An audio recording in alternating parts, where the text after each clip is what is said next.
Muy buenos días, que el Señor le bendiga sobreabundantemente. Así que en esta casi tarde, mañana tarde, vamos a hablar, ¿verdad?, sobre la Biblia. El mes de septiembre es el mes de la Biblia. Y siempre usualmente se utiliza el segundo domingo del mes de septiembre para la iglesia hacer la celebración. Que nosotros entendemos que todos los meses, todos los días son días de la Biblia. Así, Padre, te alabamos, te glorificamos.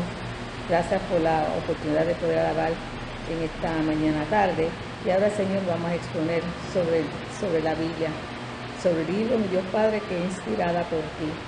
Ayúdanos a entender, a captar la esencia de tu palabra, Señor. Y al conocer tu palabra no habrá nada ni nadie que nos puedas engañar. Gracias te damos en el nombre de Jesús. Prepara nuestros oídos, nuestro corazón, al igual de lo que estamos aquí presentes. En el nombre de Jesús. Amén. Como dije que en el mes de septiembre es el mes de la Biblia. Y la razón es que se utiliza en septiembre, porque para el 26 de septiembre, más o menos entre 26 a 28 por ahí, del 1569, se terminó de inscribir la Biblia en español o en castellano, porque estaba en latín, y la terminaron de pasarla, ¿verdad?, a español, porque antes entonces el catolicismo era todo en latín. Así que desde 1569 al 2019 se cumplieron 450 años de nosotros tener esta Biblia, ¿verdad? Y la primera Biblia se le llamó la Biblia del Oso.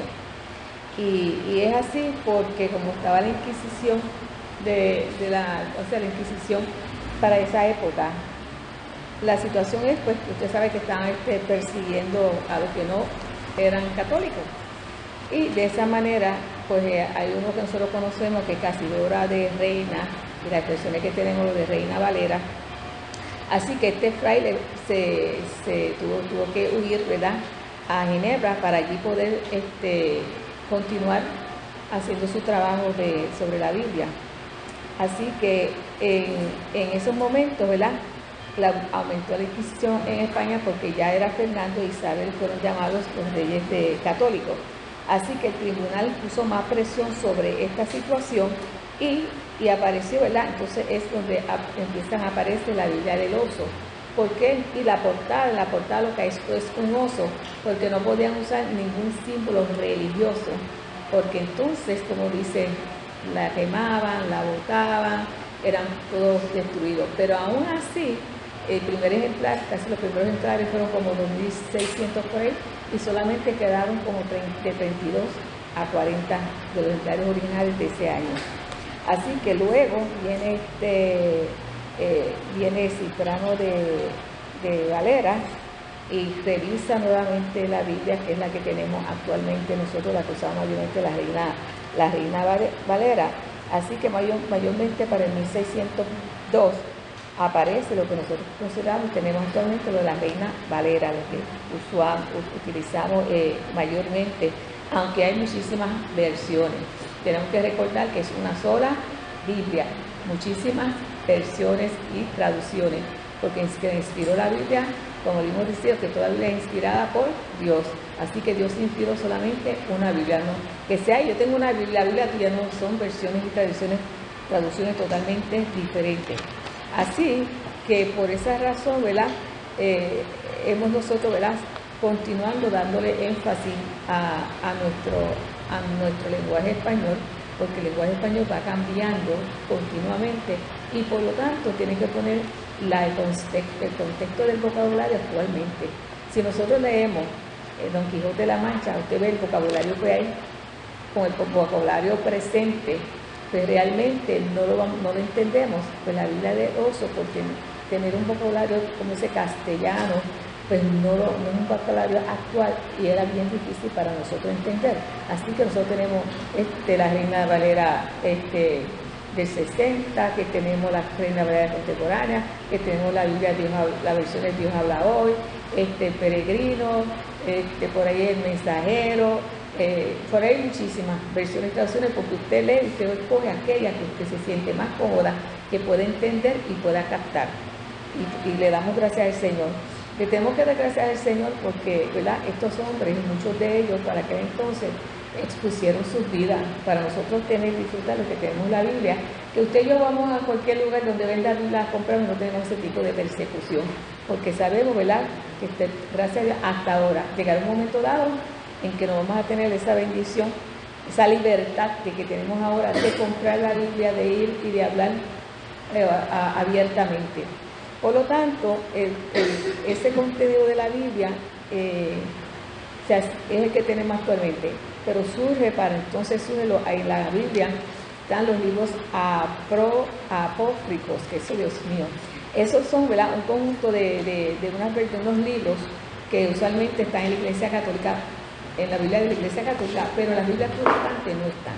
Que surge que una de las, como fueron escritas esos libros, mayormente entre el año 2000 al 164, usted sabe que es un tiempo, como dice, el tiempo del silencio, donde Dios no habló absolutamente nada. Entonces, te puedo preguntar, ¿y cómo aparecieron esos libros? Si Dios hubo silencio, si Dios no inspiró, ¿quién los inspiró a ellos? Por lo tanto, esos libros lo eliminaron porque entendieron que si los últimos profetas era Ageo con Zacarías, que después de ellos no hubieron más profetas, entonces ¿cómo van a aparecer otros libros que no son inspirados por Dios? Porque son más o menos unos libros históricos, unos libros de la historia que pasó, porque aunque Dios no habló, pero el mundo siguió su evolución y hubieron reyes, hubieron guerras, hubieron situaciones económicas, de todo, persecución. Por lo tanto, y además otra característica es que los libros sagrados se guardaban en el templo, y estos libros nunca se guardaron en el templo. Por esa razón no se consideró en el canon, no las consideraron para ponerlas en la Biblia que tenemos hoy como protestantes. Ahora, surge también, para aquel entonces, aparece, ¿verdad?, lo que llamamos la otra Biblia, que se llama la Biblia Septuaginta, porque es una Biblia de 70 euritos que tradujeron la Biblia del hebreo, arameo para el griego, porque acuérdense que durante hubo una dispersión de los judíos y muchos se fueron donde hablaban para la cuestión del vocabulario griego, el lenguaje era griego, así que esas nuevas generaciones adoptaron el lenguaje, la lengua griega, y por lo tanto ya su lengua natal, que era el hebreo, el arameo, desapareció. Como hoy día, si usted lleva a sus hijos a Estados Unidos de pequeña, van a adoptar el idioma inglés, a menos que en su casa usted no le hable español. Si no le habla absolutamente español, el niño va a perder totalmente el contacto con el español y todo eso va a ser en inglés, y va a tener dificultad en poder leer cualquier libro en español, porque ya, como dices, ha borrado ese lenguaje en su sistema, porque solamente aprendió el inglés. Así sucedió cuando un grupo tan de judíos se dispersaron. Llega ese momento dado donde la nueva generación pues va perdiendo, porque la vieja generación muere, no está escuchando el lenguaje, adoptan el nuevo lenguaje griego, y ahí pues tuvieron que hacerle una traducción del hebreo arameo para ellos, para ese grupo de judíos, ¿verdad?, que ya tienen otro nuevo lenguaje. Así que como dice, y aunque nosotros vivimos en este siglo, todavía la Biblia sigue, hay persecución, la critican, que no es inspirada por Dios. ¿Cómo usted y yo vamos a creer que lo que dice aquí es verdad? ¿Qué evidencias hay? Pues en el Mar Muerto, sí encontraban unos rollos en el Mar Muerto. Voy a leerlo textualmente de aquí. Dice: en el 1948, la forma en que el mundo veía el Antiguo Testamento cambió para siempre, porque unos muchachos árabes, buscando una cabra perdida, lanzó una roca en una cueva pequeña y escuchó un sonido como cuando se rompe una cerámica. Con curiosidad por el sonido, entró a la cueva y encontró unos rollos de piel con una antigua escritura sobre ellos. Resultó los rollos muy probablemente fueron escritas por un grupo de personas conocidas como los esenios, y los esenios eran judíos, era un grupo de las sectas judías para el siglo II, y se establecieron unas comunidades de Gurán, y ahí, ¿verdad? Y esta comunidad es una comunidad vegetariana, así que cuando ya celebraban la fiesta de la Pascua, pues no comían el cordero porque es carne. Y de ahí entonces ellos encuentran estos rollos, y actualmente cuando van a verificar lo que nosotros tenemos como en Isaías, ¿verdad? Todo lo del libro de Isaías está completo, como montaron evidencia en una cueva, creo que esta misma cueva, y está toda esa información. Y cuando buscaron y abrieron y chequearon lo que nosotros tenemos sobre Isaías, es el contenido, la esencia es la misma. O sea que nosotros tenemos evidencia que sí, que lo que hay en la Biblia es verdad. Lo que puede haber será un poco de Isaías, errores, bueno, en número. Puede ser que en Samuel te diga de tantos soldados fueron 15,000, y en otra, posiblemente en otra área de la Biblia tú leas pues, esa misma escena, ese mismo pues 10,000, pero la esencia de que pelearon, de que ganaron, está ahí, o sea, la esencia, y eso es lo que nosotros tenemos que buscar en la Biblia, la esencia del mensaje que realmente se nos dice, y que nosotros tenemos que creer que es inspirada por Dios, porque ¿qué sucede? Y hoy día, desgraciadamente, no se le está dando mucha énfasis a la escuela bíblica. Se va más que culto, más que a cantar, de todo, mensaje, y nadie conoce nada. Viene alguien por ahí y le dice, mira, que el mundo se termina el sábado 25 de noviembre, y la gente está contenta porque cree que se va a cantar el sábado 25 de noviembre, cuando usted y yo sabemos que ni el día ni la hora Jesús no lo sabe, solamente el Padre. Como un ser humano va a tener conocimiento de esa fecha, pero como nosotros estudiamos la palabra y como nosotros sabemos lo que dice la palabra, pues entonces esto nos ayuda a nosotros a mantenernos firmes. Hicieron una encuesta en Estados Unidos sobre qué conocimiento tenía la gente sobre la palabra de Dios. Y en esta encuesta, pues, uno se ríe, ¿verdad?, por las cosas que dicen.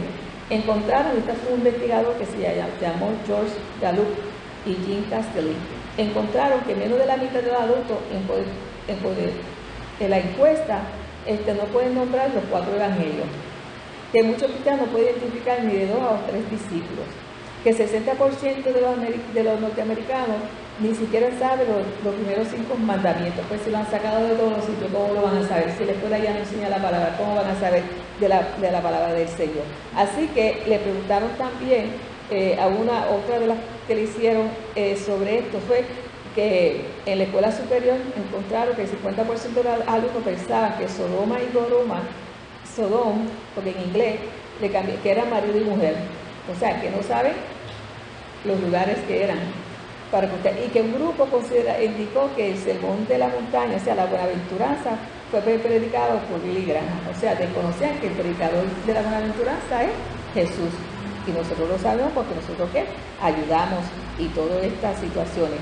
Y otra encuesta de conocimiento indica que al menos un 12% de adultos encuestados que Juana de Arco es la esposa de Noé, Juana de Arco. O sea que para que usted vea, si nosotros todas estas cosas uno se ríe porque uno sabe que no es así. Uno sabe que Sodoma y Gomorra eran dos ambientes, dos pueblos, las 2 ciudades que estaban en pecado con las cuestiones de la homosexualidad y otros pecados más. Porque usted y yo lo sabemos porque leemos la Biblia, estudiamos, venimos a la escuela. Pero si viene otro y nos ponen esos temas, pues nos vamos a desconocer. Y toda esta crisis se debe, pues no se estudia la palabra, no se le da un calendario a la gente para que la lean sistemáticamente, o no se preparan los grupitos donde hay grupitos de hermanos que viven en cierta área, pues no van a preparar los grupitos para estudiar la palabra y penetrar sobre ella, que es lo esencial. En el Antiguo Testamento, en Oseas nos dice que mi pueblo perece por falta de conocimiento. ¿Por qué? Porque si no tenemos conocimiento o pueblo ignorante, es fácil usted que manipularlo. Porque algunas veces hay hermanos que tuvieron una buena doctrina, como y ese líder se creyó superior y se llevó unas pocas, ¿verdad? Como David, Kraken, y hay otro más de la mente, que cogieron, ¿verdad? Y en aquel rancho pues se pegaron por todo el mundo, se murió. Y hubo otro más que no me acuerdo, que yo creo que fue más o menos en Brasil, que también se murieron y eran cristianos. ¿Por qué? Porque llegó un momento en el fanatismo, y el fanatismo no nos deja nosotros poder analizar, no nos deja nosotros poder que el Espíritu Santo entre, que nos dé nueva renovación, nueva revelación del conocimiento de la palabra del Señor. Y nosotros tenemos que entender bien claro, ¿verdad?, que aunque dice la Biblia, sí, es palabra Biblia porque es plural y es una colección de libros, pero lo esencial es que hay libros de poesía en su género, narrativa, como el nacimiento de Jesús, una de sus narrativas. Hay libros de lamento, de queja,